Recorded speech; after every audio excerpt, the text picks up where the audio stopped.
Hey there, Dynamite fans. It's the big day. It's finally here. It's Red Sonja's 50th anniversary. 50. So, as you can see behind me, we pull out all the stops with all these incredible artists. It's big. It's crazy. We gotta go big or go home. It's the 50th anniversary. So, Red Sonja #1 is hitting stores this Wednesday, July 19th, and this is your big sneak peek. So, let's get the camera off of me and onto the book, shall we? This brand new series is from Torn Grombeck and art by Walter Giovanni, and check out these covers. It's crazy. Oh my goodness. Shannon Mayer, Jim Chung, Alan Kwa, Brian Hitch, cosplay by Joni Brosas, Mr. Garson, Jenny Frizen, Kevin Eastman, Mike Mignola. Oh my god, and these subs, again, there's so many to count. I don't think I probably named them all, but still, we'll keep going. Lucio Parrillo, Joseph Michael Linsner, Bjorn Berendes. We have foil covers, line art covers, every cover you can think of. It's so exciting. We're so excited to share this with you guys. So please go to your local comic book store this Wednesday, July 19th, and pick up Red Sonja #1. We'll see you next time. Hey everybody, welcome to Pop Culture Philosophers. I'm Rockin' Robbie Billups, and it's time for the weekly comic book review.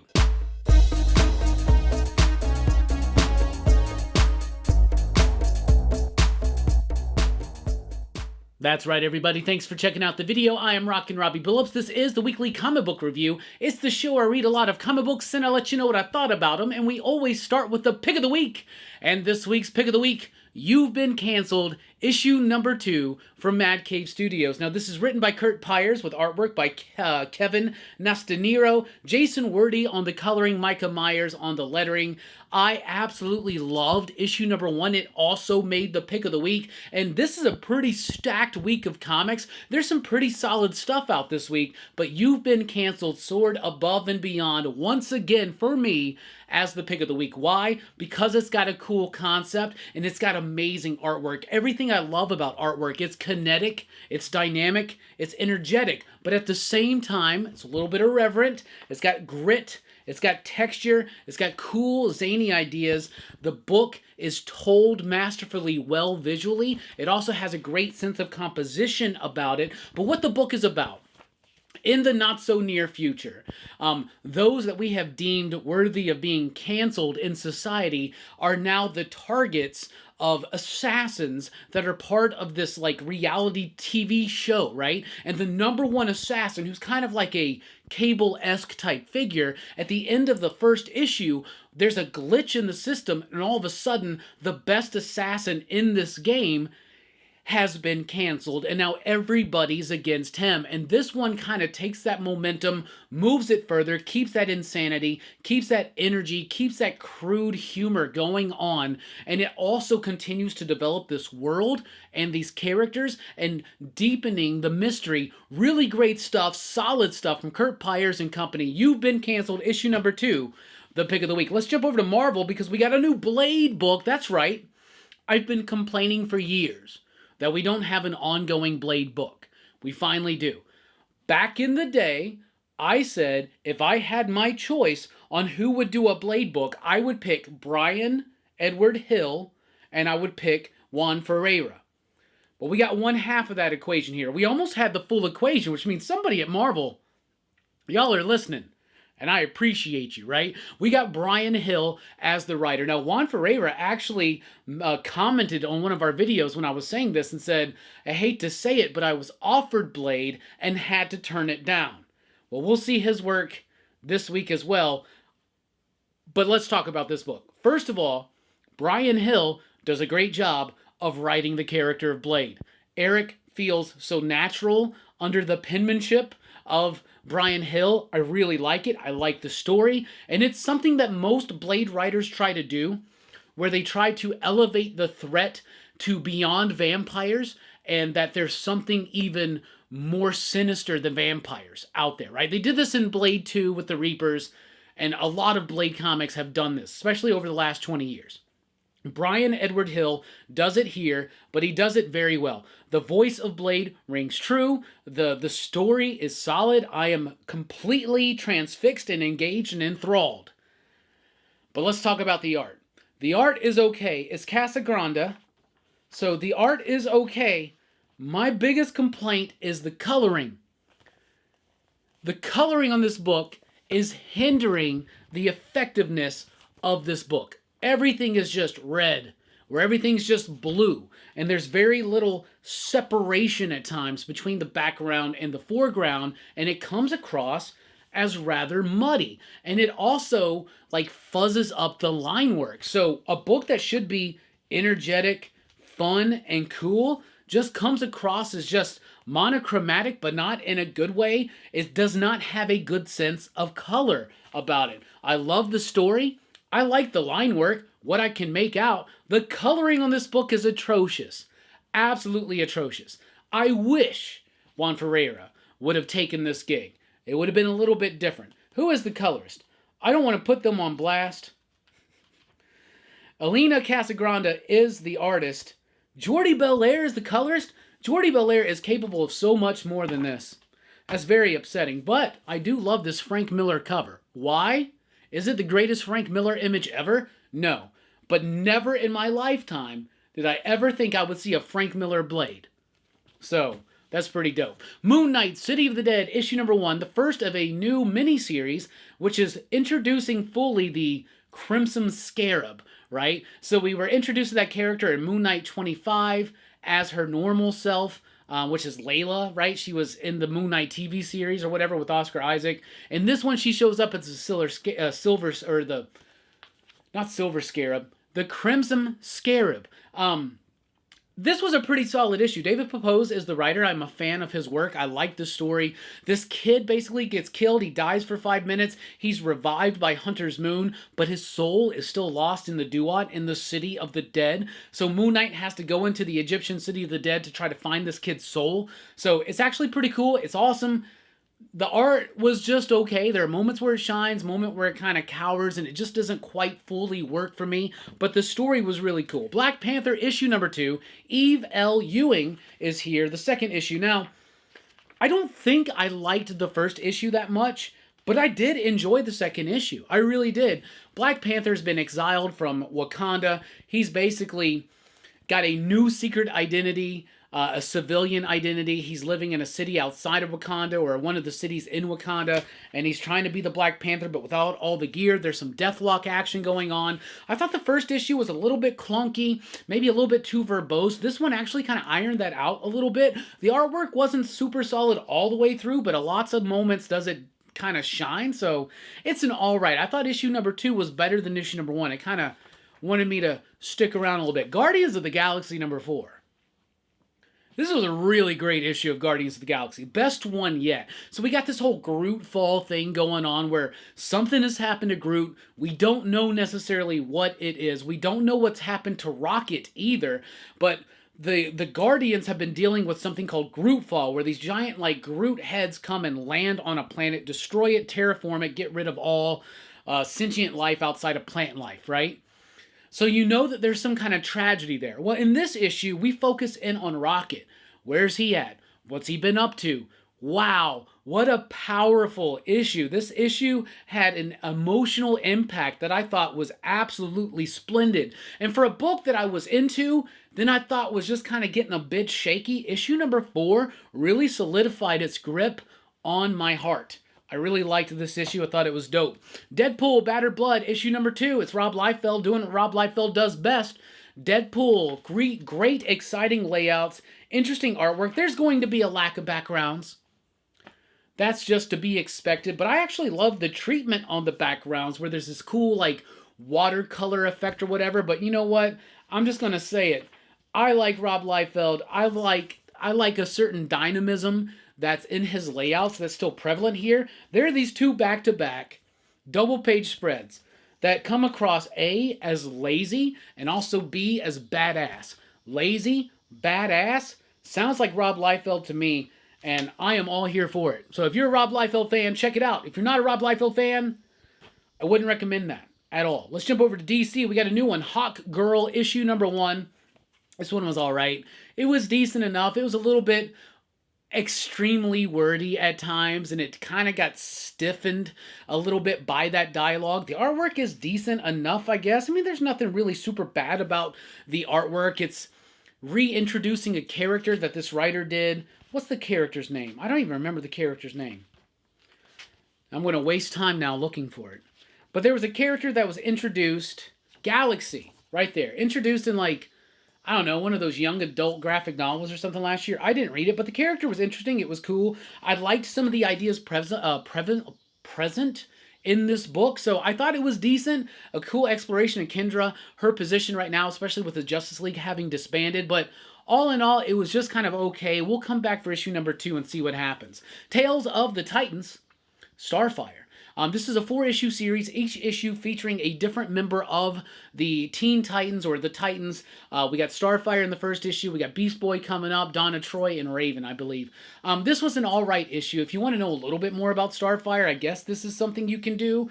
But if you're reading the Titan series, this is not essential. It's not necessary, but it is like they're Titans crazy right now. They're trying to get us to buy into the idea that the Titans are the new Justice League. And how are they doing that? By having a bunch of Titans books. Like we got World's Finest, Teen Titans, we got the regular Titans book, now we got Night Terror's Titans, now we got Tales of the Titans featuring Starfire. It's a decent enough one and done story, but it's not going to change your mind about the character or the series in particular. But if you are a hardcore Titans fan, you definitely might want to check that out. Some Night Terror's books, let's talk about them.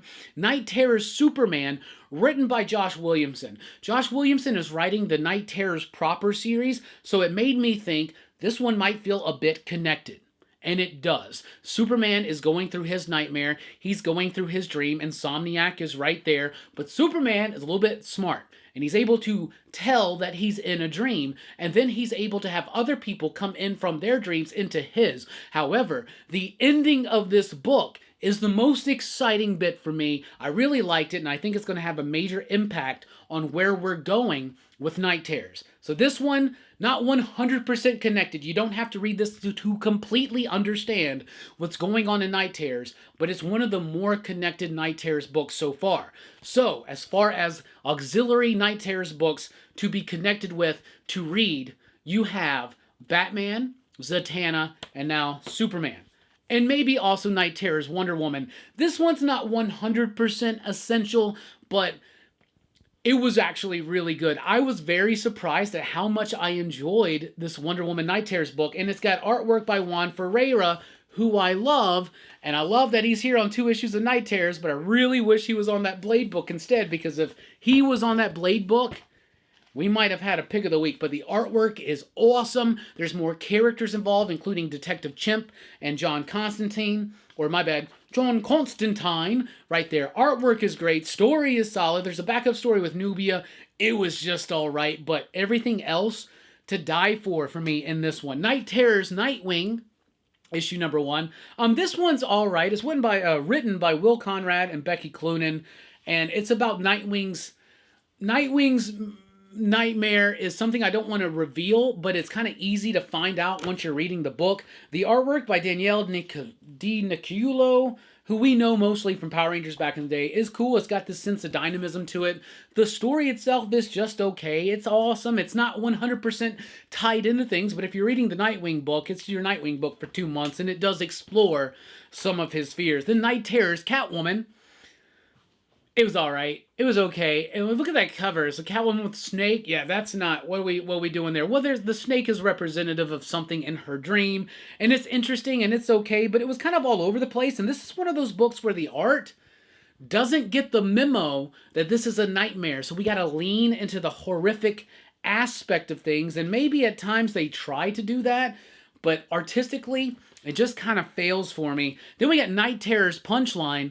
I'm not necessarily the biggest fan of what they've done with Punchline. I think she's an interesting character. I think there's a lot of potential there, but I haven't really been down for what they've been doing with Punchline, but I like this issue. It's written by Danny Lore with artwork from, who is the artist here? Lucas Myers. I really like the artwork, and to be honest, the first half of this book I wasn't vibing with, but then as we got further and further into it, and basically Punchline shows up and kills Batgirl. She thinks she's safe from this dream sleep thing that everybody's going through. Turns out it's still just her nightmare.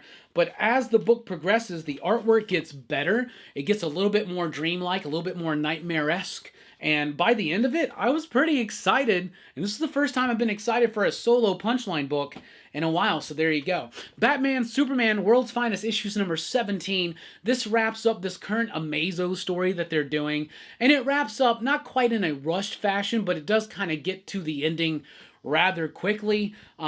But it's also awesome. Dan Mora's artwork with Tamara Bonvillain's coloring is absolutely top-notch. This is one of the best DC superhero books out there right now. Really big, bombastic stuff, able to use a lot of characters and utilize them properly and fully, and not feel like anything's just kind of forced in or rushed in or anything like that. Well, I don't want to show you that page. But trust me, that page was awesome. Lots of action, lots of bombastic, explosive energy. It's exactly what we need from superhero books. And Mark Waid, Dan Mora, Tamara Von Villen, and company are delivering it. The Vigil is here with issue number 3, and this is one of my favorite issues of The Vigil yet.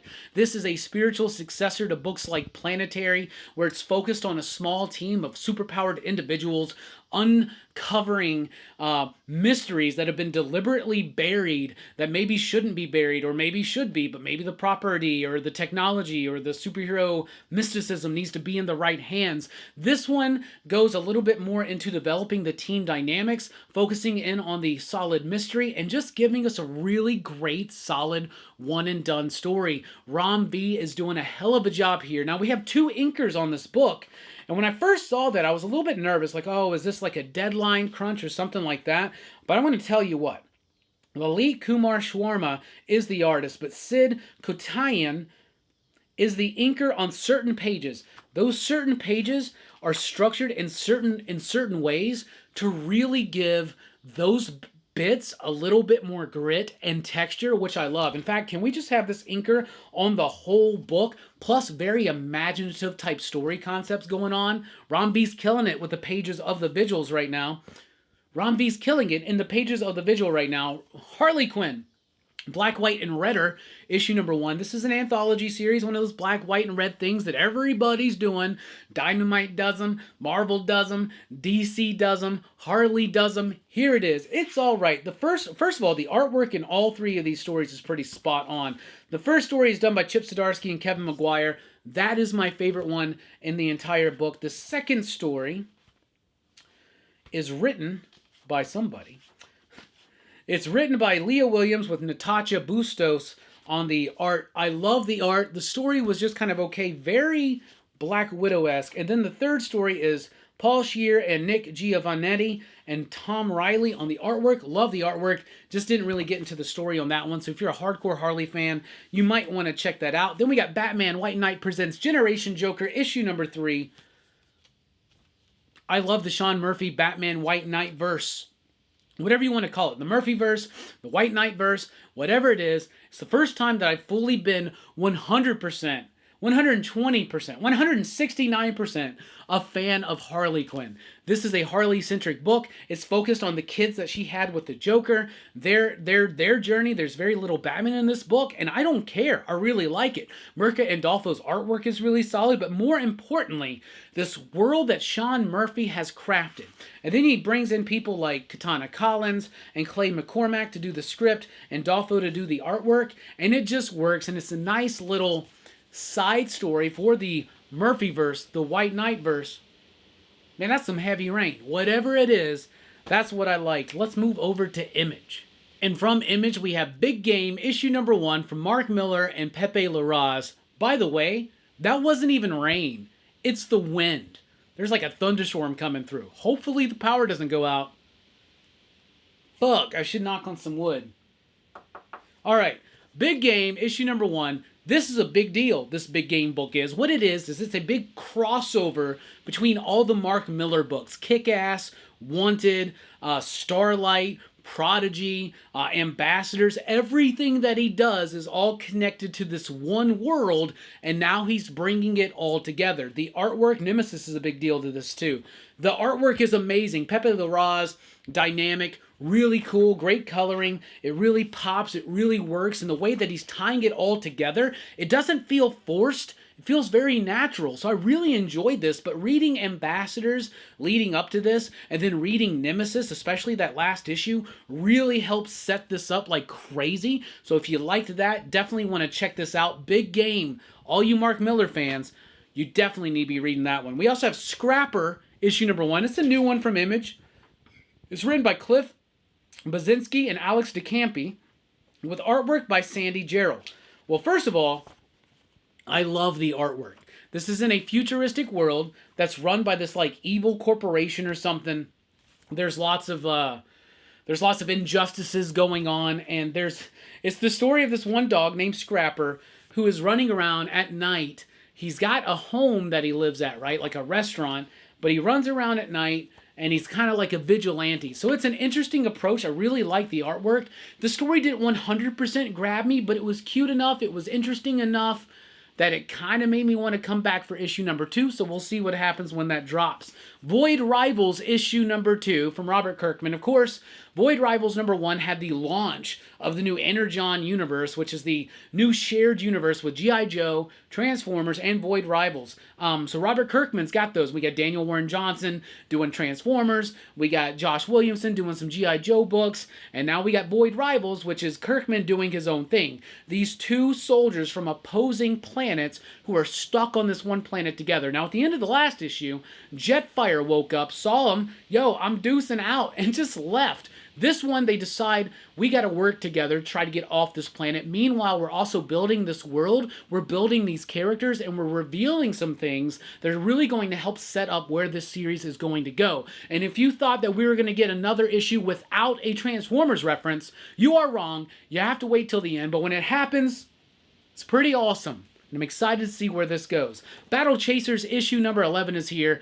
Even though it's been like 20 years, over 20 years since issue number 9 released, I had a lot of fun with issue number 10. Issue number 11 wasn't as fun, and I did feel a bit more lost. I really need to go and dig out my Battle Chasers books and do a reread issue number 10 as well, and then number 11, see how it irons out. I do like the new artist. He's not Joe Madureira, but he's got that thick line. He's kind of got that 90s manga style. It's still colored like a 90s book, so it still feels kind of plugged right into it. So if you read issue number 10 and you were like lost, don't come back for issue number 11. But if you are a Battle Chasers fan like I am, you got to check it out. And I got that John Boy Myers cover right there. All right, then we got King Spawn here with issue number 24, as well as Gunslinger Spawn issue number 22. J.H. Williams covers. These are going to be a connecting cover set. We're also going to have Spawn and Scorched. It's going to make one image. I'm just going to go ahead and give cover of the week to J.H. Williams for all 4 of these covers. Let's just give it for 1 week. We'll just give it cover of the week because I've seen what it's going to look like all together, and it looks awesome. King Spawn. Big things are happening here. It's another book with Sean Lewis and Javier Fernandez kind of tying into old school Spawn stuff, but doing something new and interesting, but at the same time continuing to build up with everything else going on in the Spawn mythos right now and reaching a certain climax. And at the end of this issue, I was so freaking excited. One of the things that Sean and company are doing so well in the pages of King Spawn is having every cliffhanger be momentous and make me want to come back for issue or the next issue. Then we got Gunslinger Spawn. Brett Booth still doing some really great artwork here. Old school type approach. A new costume for Gunslinger Spawn. In this one we got Gunslinger Spawn, a new ally, and a dinosaur versus Clown, and all of his little clowns, and the big Violator. And it's a big issue. And if you want to see a T-Rex versus the Violator, look no further than the pages of Gunslinger Spawn issue number 22. This has been one of my favorite books. It's a Spawn book, and it's great. I love it. I Hate Fairyland is here with issue number 7. I thought this book was going to go on more of a hiatus because they got the Untold Tales of Fairyland coming out, but the book is back for the second arc. Basically, at the end of the last issue, we got Gert back in Fairyland. Who can stop Gert? Nobody. So let's get the multiverse of Gertrude available, right? So all these different versions of Gert are hired to take her out. This is a big explosive fight. It's got a lot of crude irreverency to it, but at the same time, it's just got this nice sense of fun, violence, and mania, which I really, really like. From Dynamite, we got the launch of a new Red Sonja book, Red Sonja issue number 1, celebrating the 50th anniversary of Red Sonja. I liked this book. It's written by Torunn Grønbekk with artwork by Walter Giovanni. The artwork is solid, but what I really liked was the story. It felt very old school. It felt like an old school Roy Thomas type book. It's violent when it needs to be. Basically, Red Sonja's been framed for murder. Murder of like some kind of queen or something like that, so everybody's after her. She's just trying to escape, mind her own business, but these forces keep coming after her, and there's also a dark, sinister force that's underneath everything. I had a lot of fun with this book. I thought it was really solid. The artwork could be a bit tighter, could be a bit more dynamic, but it excelled when it needed to, and it just did the job when it needed to. But the story I was very impressed by, because I've not been the biggest fan of Torunn Grønbekk's work, but I thought she did a great job here. Plus, Mike Mignola is one of my favorite artists, and Nick Barrucci, founder of Dynamite Comics, has been a huge fan of him for decades as well, and was trying to get Mike to do a cover for a long time. He finally succeeded. Not only do we have awesome covers from so many awesome artists from this book, but we have a Mike Mignola cover and a Kevin Eastman cover. These are two of my favorite comic book artists doing covers for Red Sonja. So I had to double dip. Speaking of Dynamite double dipping, well, I only bought one copy of Darkwing Duck, but it's the one with Gizmo Duck, because Gizmo Duck is just the best, is he not? We're kicking off the second arc of Darkwing Duck here. They're doing a great job with all of these Disney properties, but in particular, Darkwing Duck. It has the vibe of the old school TV show. The artwork has that vibe as well. In this one, Darkwing Duck goes to the Museum of Heroes, and he's trying to find the exhibit about him. He thinks the whole museum should be about him, but it's not. So it's tied into other heroes, including Gizmo Duck. It's great. I love it. If you're a fan of Darkwing Duck, you have to be reading this book. It's dope. Then we got Ronin Book 2, issue number 3 here from Frank Miller Presents.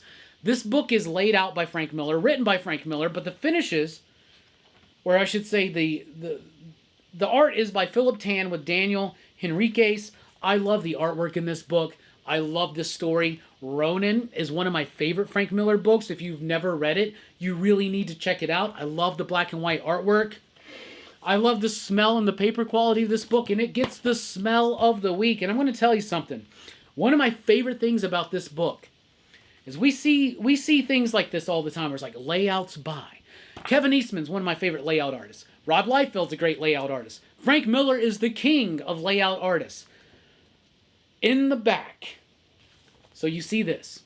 In the back, they give us some of the layouts from Frank Miller. That's more than just a layout. You put some ink on that, that's a finished damn page. That's freaking awesome. Look at that. That's a layout. That's a layout from Frank Miller. Why is Frank Miller not just doing the art in this book? Because I want a whole book of his layouts, please. By the way, the next issue does have artwork solely from Frank Miller. Now, I love what Philip Tan is doing here. I absolutely think it's amazing. It's great, but man, there is something really cool. So look, that's dope. But let's look at that Frank Miller layout, because they did this page. That's what I want. This is what I want. I want this Frank Miller artwork. Say what you will. I love Frank Miller. By the way, he's got a cover on the book too. He's been doing covers that were incentives. Now it's just an order as many as you want. Y'all, why aren't y'all reading this book? We all read Ronin, then read Ronin Book 2. Story's good too. It's a bit out there right now, but I trust it. Something is Killing the Children, issue number 31. A decent enough issue. It has some nice twists and turns. It's been a while, but I'll be honest, I'm kind of over this book.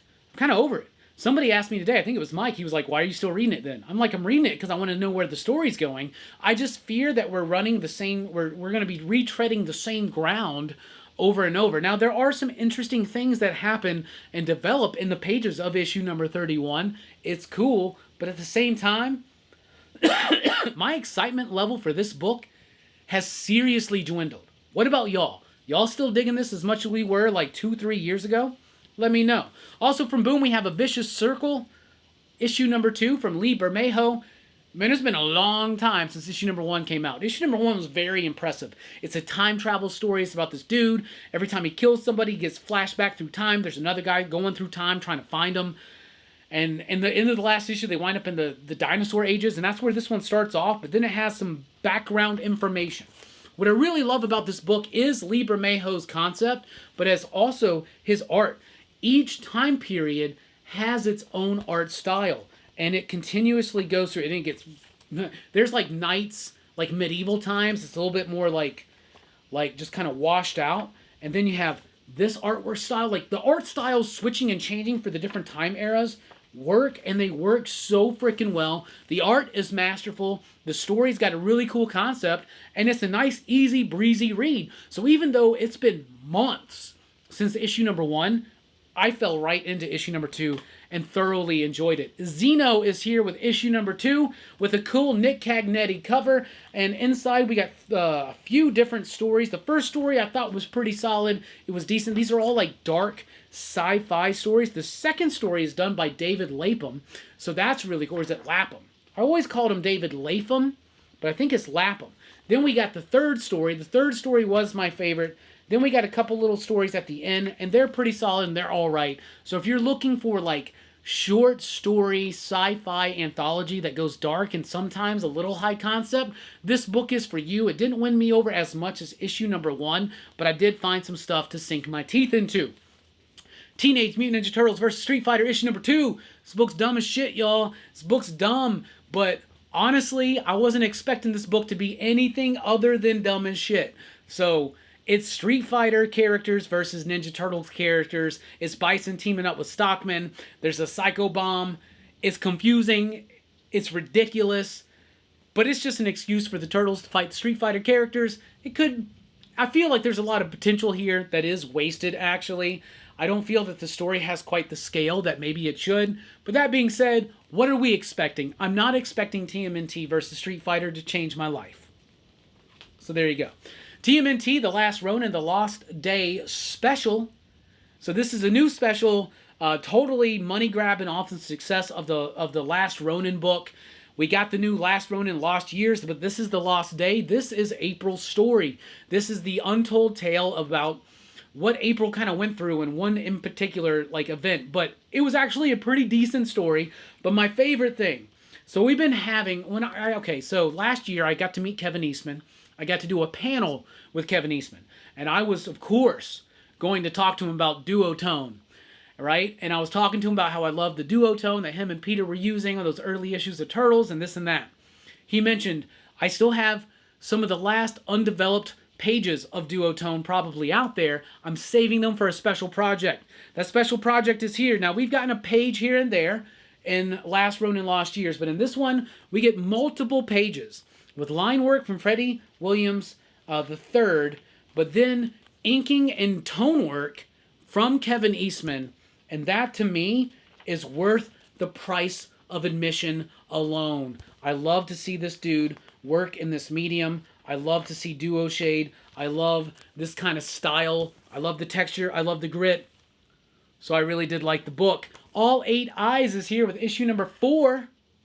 Yeah, issue number 4 from Dark Horse. This is the final issue, and in 4 issues, they really tell a great story. Introducing characters, developing their backstories, introducing this world, giant spiders, giant insects plaguing New York City. Seems like the officials don't care about it, so it's got some thematic relevance, it's got some subtext to it, but at the same time, it's just a really great monster story, and the artwork by Pyotr Kowalski has been pretty cool, and in this one, it gets rather bloody, rather fast. I want to find the right page. I don't want to spoil anything, but like dudes getting ripped up by giant spiders. And in just 4 issues, the writer and company are able, it's Steve Fox and Peter Kowalski, they're able to craft something engaging that feels full and never rushed. And the artwork was solid all the way through. Then we got Blacksmith, The Key to His Heart, issue number 2. This is by our friend Eric Palicki with artwork by Wendell Cavalcanti. I love the black and white artwork. It's got texture, it's got grit, it's got this nice sense and flow to it. The dialogue is spot on. This is like a crime fiction book, but the detective is like a hard-boiled detective. She happens to be a werewolf. Her partner happens to be a genie. She's on this new mystery. It's tied into the previous mystery. Old familiar things, new unfamiliar things, developing it out further. I really like Blacksmith. If you haven't read the first volume, check it out. But you can jump into this one without reading that one, but this one will make you want to read that last one. Great, solid black and white work. All right.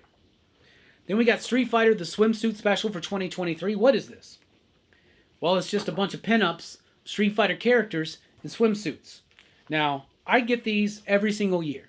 I don't always hold on to them because I always want them to be like super sexy, and then they're just, they're okay.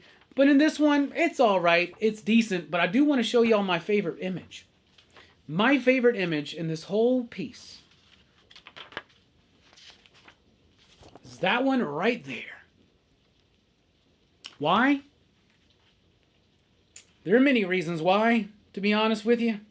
I love the Street Fighter 1989 bit right there, but at the same time, it's just to me the sexiest image in the whole shebang. Anyway, Street Fighter swimsuit special. Also, speaking of sexy, trade paperback wise, we got the Love Sick trade paperback out right now. This is $17.99. This is such a steal. This is 7 issues of this comic, right? This book went for 7 issues. Yes, 7 issues, the entirety of Love Sick. Now, a lot of people that didn't read this book loved having to listen to me month to month explain that I didn't think cannibalism was sexy, but for some reason this book was gross, was violent, was gory, but also very sexy. And I love it. I am all here for it. I love this book. I love the artwork. I love the story. I love the boldness in the explorations. It has things in a... I'm not saying that this is a mainstream comic, but Image is kind of pretty much mainstream almost in a way. This is like really bold and surprising for me for a book at this level. I really, really love this book. I would have gladly given you a pull quote for this, by the way. Luana Vecchio, love the artwork. Like I said, this book has been disturbing, disturbingly sexy, disturbingly making me rethink a lot of things about my life. I don't know. I just wanted you guys to hear me have to trip over explaining why I like this book so much. Because when most people read this book, they're going to be like, Robbie, what's wrong with you? It's like a sexy-ass version of Red Room is what it is. And it's fucking awesome. So there you go. Trade paperback pick of the week. Definitely get Lovesick if you missed out on it. And to recap, Swimsuit Special could be sexier. Blacksmith, really, really good. All 8 Eyes, a satisfying conclusion. Done in 4 issues, what most books fail to do in entire runs. Last Ronin, Lost Days Special. Really cool duo shade work from Kevin Eastman. Some stuff fell down. Let's pick that back up. All right. TMNT versus Street Fighter, dumb as shit, but what did you expect? Xeno number 2, not as good as issue number 1, but it has some gold in it. A Vicious Circle. Really loving what Lee Bermejo's doing there. Something is Killing the Children. I think I'm bored and done with it. Ronin, it's Frank Miller doing a sequel to Ronin. Darkwing Duck doesn't have as much Gizmo Duck as I wanted, but it's still awesome. Red Sonja was really solid, very classic feeling. I Hate Fairyland continues its crude irreverence fun. Gunslinger Spawn and King Spawn continuing to do what the Spawn books do, which is provide the best value out there for your buck. Battle Chasers number 11 builds a little bit of momentum, but it kind of falls back a little bit. Void Rivals, though, really cool stuff. Moves that story further than I thought they would move. Scrapper, really cool artwork and interesting story. Big game. Miller fans, you definitely need to check that out. Batman White Knight presents Generation Joker. Sean Murphy's Batman vs. Awesome. Harley Quinn Black, White, and Redder. Perfect for Harley Quinn fans. The Vigil. The best issue of this one yet. If you're a fan of Warren Ellis's work like Planetary, definitely want to check that out. Batman Superman World's Finest 17, one of the best superhero comics out there. Night Terror's Punchline, not essential, but I liked it. Night Terror's Catwoman, not essential, didn't really like it. Night Terror's Nightwing, not essential, kind of liked it. Night Terror's Wonder Woman, not super essential, more essential than the others, but I did like this one. Night Terror's Superman, slightly connected. More connected than anything else that's come so far, to be honest with you. Batman, Zatanna, Superman. Those are the ones more plugged into the main event. Wonder Woman, maybe. Tales of the Titans, Starfire, only for hardcore Titans of the Titans and or Starfire. Hawkgirl had some interesting bits. We'll see how it shakes out. Deadpool, Battered Blood, Rob Liefeld being lazy and awesome. That's what happens. Guardians of the Galaxy, best issue yet. Seriously. When I read that, I was like, am I going to make Guardians of the Galaxy pick of the week? But we didn't. We didn't. Black Panther #2, better than issue #1. Moon Knight, City of the Dead, some interesting bits with some okay artwork. Then we got Blade, Frank Miller cover, regular cover, some other cool covers. Really great story. Really great interpretation of this. I love it. The artwork, though, is solid. But the coloring is fucked on that book. Y'all let me know. If you're reading Blade #1, is the coloring distracting so much to you as it is to me? As distracting to you as it is to me? But the pick of the week is You've Been Canceled. Love the artwork, dynamic and texture driven, and at the same time a great concept, playing and having fun with itself, but also just telling a badass comic book story that's fun. Comics should be fun. They should be interesting. They should be exciting. And that's what that book is. That's what I'm reading. That's what I thought. What are you reading? What are you digging? Let us know in the comments down below. Thank you so much for checking out the video. Be sure to like, share, and subscribe, and join us over at patreon.com/PCP if you want to help support the channel. Be sure to like, share, and subscribe. I've been rocking Robbie Billups. Station. Thanks for rocking with us. Keep on reading. Pop, pop, boom!